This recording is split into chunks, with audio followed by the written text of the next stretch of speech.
안녕하세요. 역사 돋보기입니다. 현 국제정세에서 거대한 한 축을 담당하고 있는 국가 중 하나가 이란이죠. 서구권 국가 혹은 중동의 다른 국가와 이란의 관계는 잊을만 하면 사건이 터지고 뉴스에 보도됩니다. 이란의 역사를 안다면 이란을 둘러싼 이러한 국제정세의 이해관계가 조금이나마 폭넓게 보이실 겁니다. 그래서 준비해봤습니다. 이란의 역사 시리즈.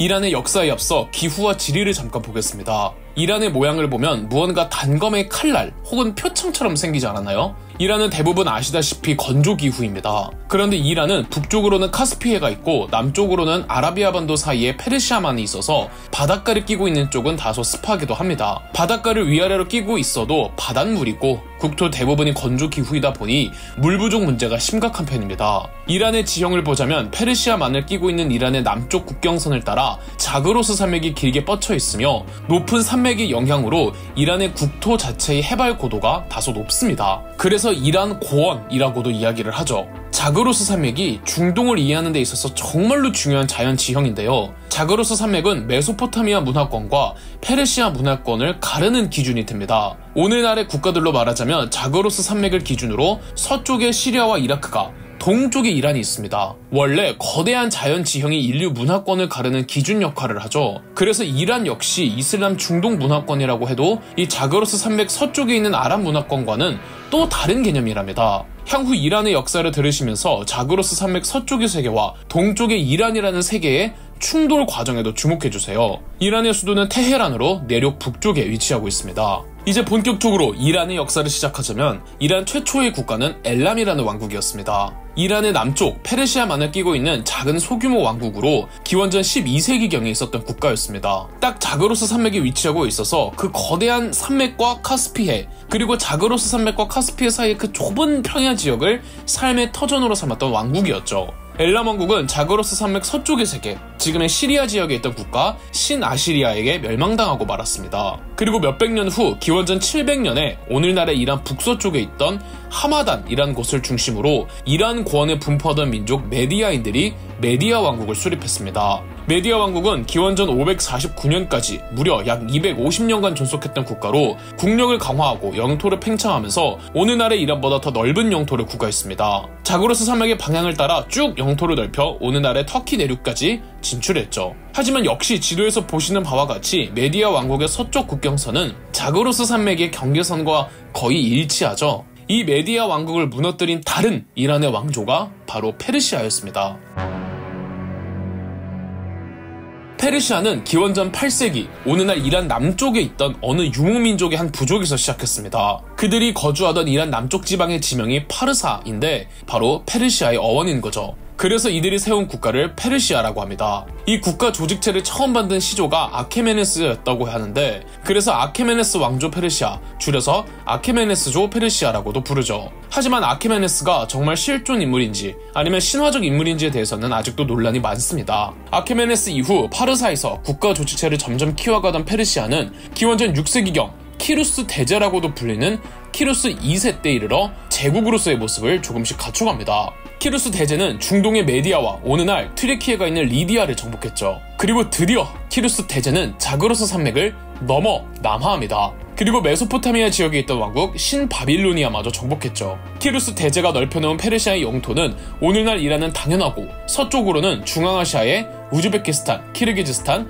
타지키스탄, 투르크메니스탄, 아프가니스탄, 파키스탄 일부, 그러니까 사실상 중앙아시아 전체를 차지한 것이나 다름없었고 동쪽으로는 아제르바이잔, 아르메니아, 튀르키예, 시리아, 이라크, 레바논, 요르단, 이스라엘, 팔레스타인에 이르렀습니다. 그러니까 페르시아 제국의 영토는 동쪽으로는 인도와 접하고 서쪽으로는 그리스라는 서양 문명과 접하게 된 아라비아 반도를 제외하고는 중동과 중앙아시아 전체를 석권한 그 당시에는 세계에서 가장 넓은 영토를 가진 국가가 되었죠. 키루스 2세는 스스로를 샤한샤라 부르며 이후 페르시아 제국의 아케메네스 왕조의 황제는 샤한샤를 칭했습니다. 샤 자체가 왕이란 뜻인데 샤한샤는 왕 중의 왕, 즉 황제와 같은 뜻이었으며 페르시아 제국은 인류 역사상 최초의 제국으로 거듭났습니다. 키루스 대제의 영토 확장 전쟁 당시 활약하였던 페르시아의 정예부대가 있었으니 바로 키루스 대제의 친위대였습니다. 친위대는 아무나 소속될 수 없었고 고위 귀족의 자제들 가운데서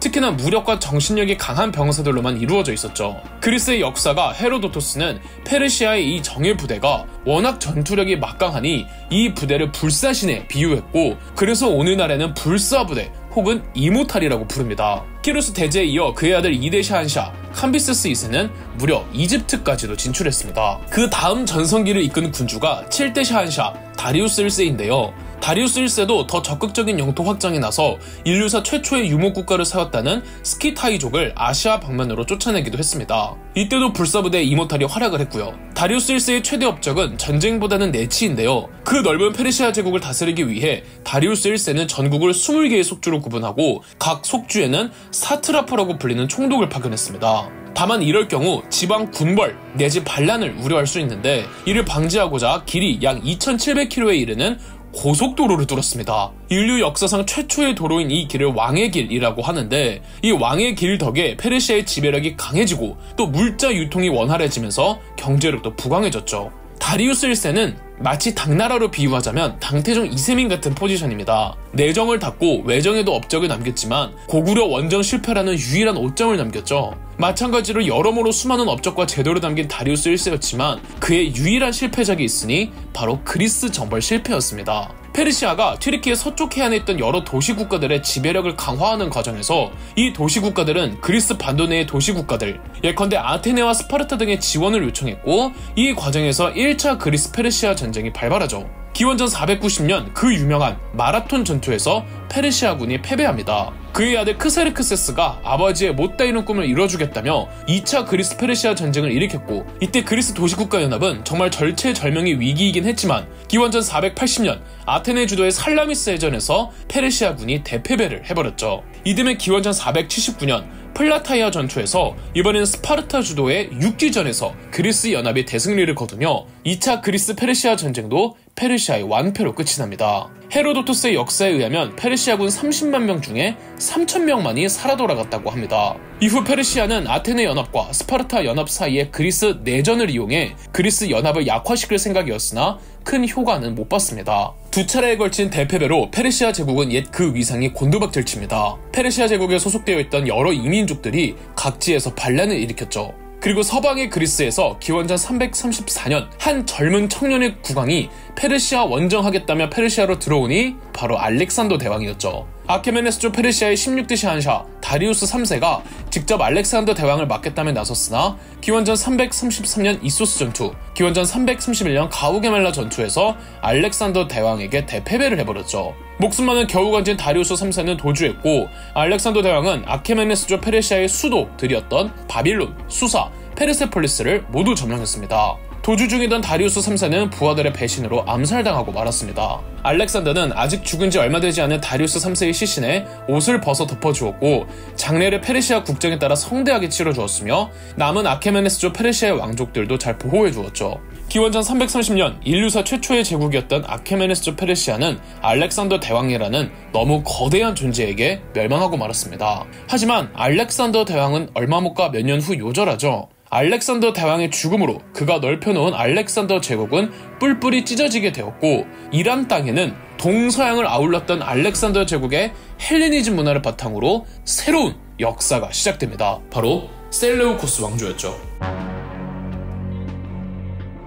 셀레우코스 왕조를 개창한 건 셀레우코스 1세로 알렉산더 대왕의 부하였습니다. 비록 이전 페르시아의 중심부와 그리고 페르시아를 멸망한 알렉산더 대왕의 알렉산더 제국 중심부는 바빌론, 수사, 페르세폴리스 등이었지만 셀레우코스 1세는 국가의 서쪽에 해당하는 튀르키예, 시리아, 이라크 등으로 국가의 중심부를 옮겼습니다. 왜냐하면 알렉산더 대왕의 본국이라고 할 수 있는 마케도니아에서는 알렉산더 대왕이 넓혀놓은 영토가 찢기는 걸 원치 않았고, 반면 독립을 하려던 셀레우코스 1세의 셀레우코스 왕조는 마케도니아와 계속 충돌할 수밖에 없었기에 국가의 중심부가 조금이나마 유럽 쪽에 가까워야 전투를 수행할 수가 있었습니다. 셀레우코스 왕조의 최대 강역은 알렉산더 대왕이 동방 원정을 통해 넓혀놓은 영토 거의 전부를 차지하고 있었습니다. 과거 페르시아만큼은 아니더라도 거의 그 영토에 준하는 넓은 강역이었죠. 셀레우코스 왕조는 동서양의 문명이 합쳐진 헬레니즘 문화를 신봉하며 동방의 이란 땅에 그리스 문화를 다소 강압적으로 주입시키기도 했습니다. 셀레우코스 왕조 영토에는 수많은 이민족들이 통합되어 있었고 그 중엔 셀레우코스 왕조의 우호적인 민족들이 있는가 하면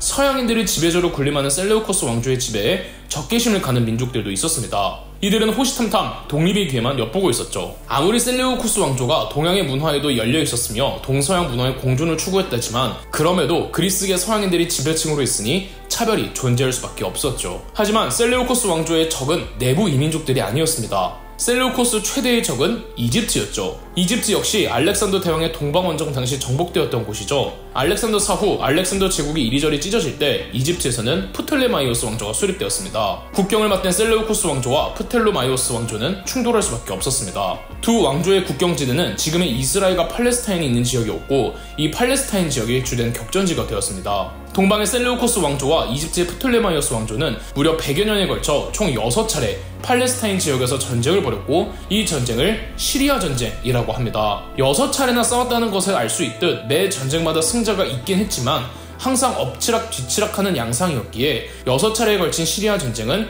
양측 모두에게 큰 부담감을 주었습니다. 그리고 셀레우코스 왕조가 한창 서방에만 신경을 쓴 사이 이란의 동부, 즉 오늘날의 중앙아시아 일대에선 토착 민족들이 셀레우코스 왕조의 반기를 대며 봉기했습니다. 그중 대표적인 반란이 카스피해 남동쪽, 이란의 북쪽에서 흥기한 파르티아였습니다. 기원전 247년 건국된 파르티아 왕국은 카스피해의 토착민족이 수립한 왕국으로 그들은 페르시아의 직계 후예임을 자처하면서 외지민족인 서양인들이 다스리는 셀레우코스 왕조를 공격했죠. 파르티아는 셀레우코스 왕조를 동쪽에서부터 치고 서진했으며 셀레우코스 왕조 내부적으로도 만성적인 왕위 계승 분쟁으로 약해지면서 중앙아시아에서부터 이란을 거쳐 튀르키예 남부까지 이르렀던 셀레우코스 왕조는 어느덧 시리아 근처에 국한되는 영토로 축소되고 말았습니다. 셀레우코스 왕조에게 서방에서 새로운 적이 나타나니 바로 로마였습니다. 로마가 카르타고와 포에니 전쟁을 한창 벌이던 중 결정적인 패배를 한 카르타고의 한니발이 셀레우코스 왕조로 망명을 맞던 적이 있었습니다. 한니발은 셀레우코스 왕조의 6대 국왕 안티오코스 3세를 부추겨 로마를 공격하도록 했습니다. 기원전 190년 오늘날 튀르키예 영토인 마그네시아에서 대격돌이 이루어졌고 마그네시아 전투에서 셀레우코스 왕조가 대패배를 해버렸습니다. 셀레우코스 왕조 전사자가 3만이 넘었고 로마군 전사자는 겨우 300명이 넘었죠. 마그네시아 전투에서 겨우 살아남은 안티오코스 3세는 강화를 통해 전쟁을 마무리합니다. 이후 셀레우코스 왕조는 계속되는 토착 민족들의 반란으로 영토가 점점 더 축소되었고 기원전 64년 로마의 3두정 중 한 명이었던 폼페이우스가 시리아 원정에 나서서 셀레우코스 왕조를 멸망시켰습니다.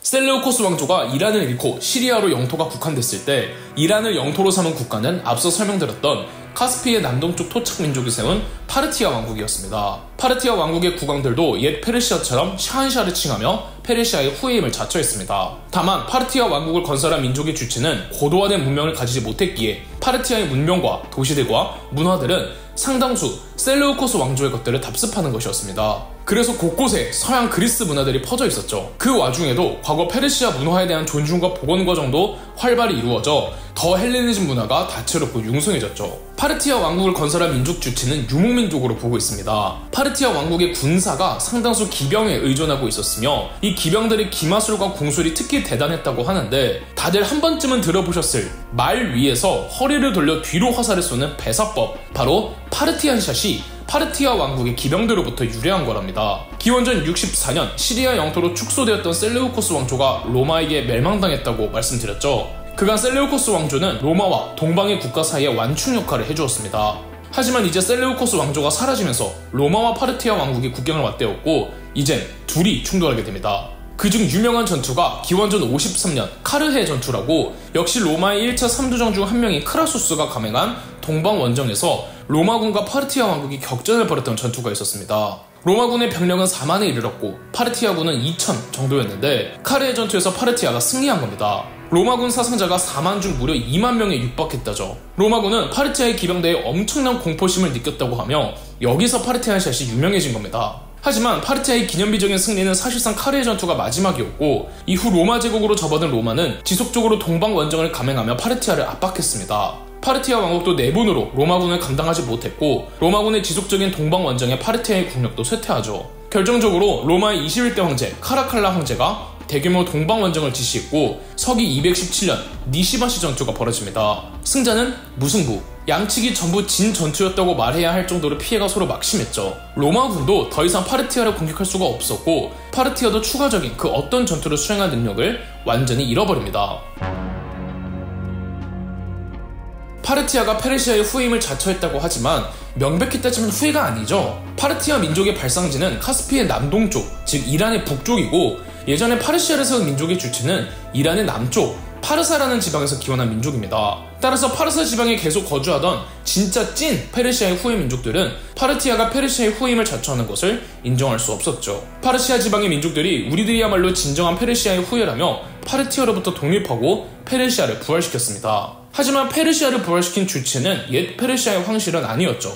옛 페르시아의 황실은 아케메네스 가문이었고 부활한 페르시아의 황실은 사산 가문이었기에 각각 아케메네스 왕조 페르시아, 사산 왕조 페르시아라고 구분합니다. 서기 224년 불의 제사장 출신이라고 추정되는 아르다시르 1세가 샤한사에 등극하며 공식적으로 페르시아를 부활시켰고 그해 로마와의 싸움으로 빈사 상태가 된 파르티아를 멸망시키면서 이란의 새로운 주인이 되었습니다. 사산왕조 페르시아도 초기에는 로마와 지속적으로 싸웠습니다. 하지만 오랜 전쟁에도 결정적인 승자가 결정되지 못하자 이 중반기부터는 로마와 전쟁을 중단하고 평화적인 관계를 수립하였죠. 겨우 한숨을 돌리나 했더니 사산조 페르시아의 또 다른 외부 위협이 도래하는데요.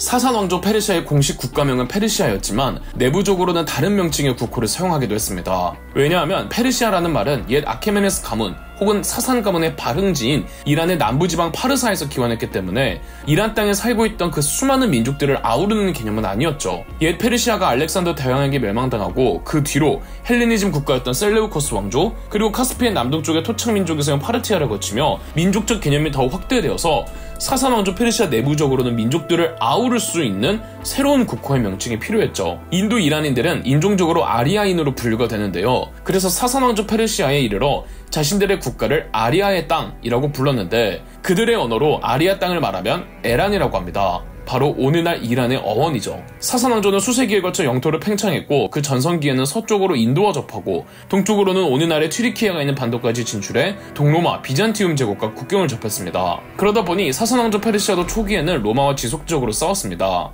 사산 왕조 페르시아는 문화적으로도 융성했습니다. 우선 사산 왕조 페르시아는 조로아스터교라는 국교가 있었지만 타민족의 문화나 종교에 굉장히 열려 있었으며 학자와 예술가들을 크게 대우해 주었습니다.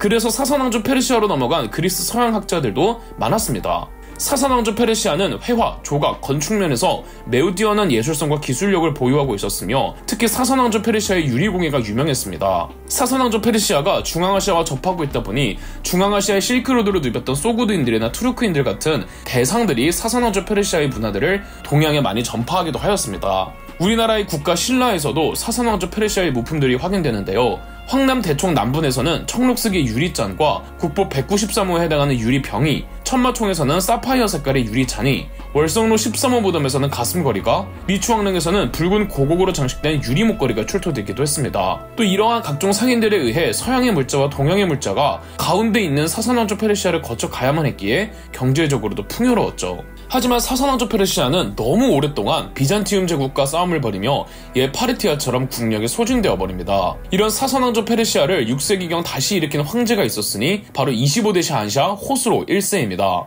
호스로 1세는 사산 왕조 페르시아 샤한샤 중 가장 유능한 황제로 평가받습니다. 우선 호스로 1세는 동로마 비잔티움 제국과의 전쟁부터 끝냅니다. 우리가 유스티니아누스 대제라고 흔히 알고 있는 비잔티움 제국의 황제와 화평 조약을 체결했죠. 외정을 해결한 사산 왕조 페르시아의 호스로 1세는 내정에 시선을 옮깁니다. 사산 왕조 페르시아는 옛 아케메네스 왕조 페르시아와 살짝 달랐던 것이 샤한샤의 전제 군주제가 잘 갖추어지지 못했습니다. 여러 지방에 존재하는 지방의 영주들이나 귀족들의 힘이 워낙 비대했는데요. 지방 영주들은 각 영지에서 봉건제에 가까운 형태로 존재했고 귀족들은 이란의 7대 가문이라고 샤한샤의 황족들과 비슷한 권위를 누릴 정도였죠. 호수로 1세는 강력한 중앙집권화 정책을 실시했습니다. 먼저 세금제도를 개혁하는데 대대적인 토지조사 사업을 시행한 후 과세 대상의 토지를 면밀하게 책정하여 행정을 투명화하였고, 인두세의 경우 20세 미만과 50대 이상의 노인들에게는 세금을 거두지 않았으며 누진세를 적용했습니다.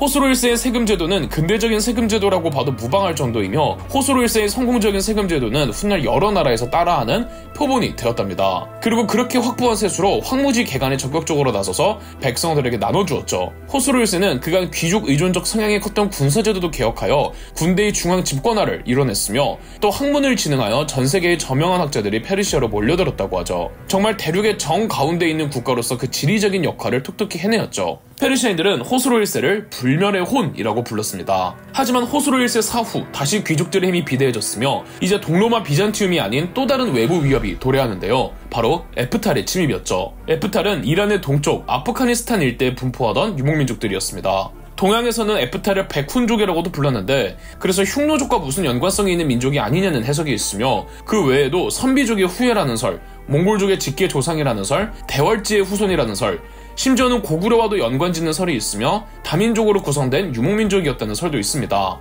어찌됐든 아프가니스탄 일대의 토착문화 위에 헬레니즘 문화까지 흡수했던, 그리고 강력한 전투력을 보유하던 유목민족이었습니다. 에프탈은 지리적으로 인접하고 경제적으로 풍성한 사산왕조 페르시아를 끊임없이 약탈했습니다.